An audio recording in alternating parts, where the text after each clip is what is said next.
India is always future ready in the face of any disaster. Even as the COVID-19 cases surged in different parts of the country and infrastructure came under immense pressure, India pushed through many challenges posed by COVID-19 with new innovations, health infra. Among these many advancements, innovative modular hospitals came as a huge relief during the second wave of COVID-19. Modular hospitals are an extension of hospital infra that can build adjacent to an existing hospital building. They consist of various life support equipment and medical devices. After identifying the requirement of around 50 hospitals in states that were reporting the highest number of COVID-19 cases, the Government of India has initiated Project Extension Hospitals. This project aims to set up 20 to 100 bedded hospitals in 10 days to 4 weeks in various districts which are seeing a rapid surge of confirmed COVID-19 cases. Under this premises, Modulus Housing, a startup incubated at IIT Madras, has developed the Medicap hospitals which enable building a 100-bedded extension facility in 3 weeks' time.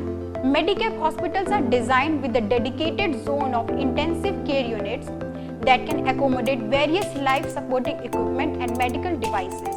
These negative pressure portable hospitals are future ready. They have the durability of around 25 years and can also be shifted in the future for any disaster response in less than a week. The first batch of 100 bedded hospitals is being commissioned at Bilaspur in Chhattisgarh, Amravati, Pune, Jalana in Maharashtra and Mohali in Punjab.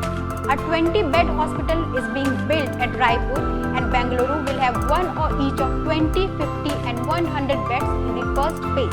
Modulus Housing has started deploying medical extension hospitals with the help of the American Indian Foundation, MasterCard, Texas Instruments, PNB Housing, Lenovo, NASCOM Foundation and others have also extended CSR support.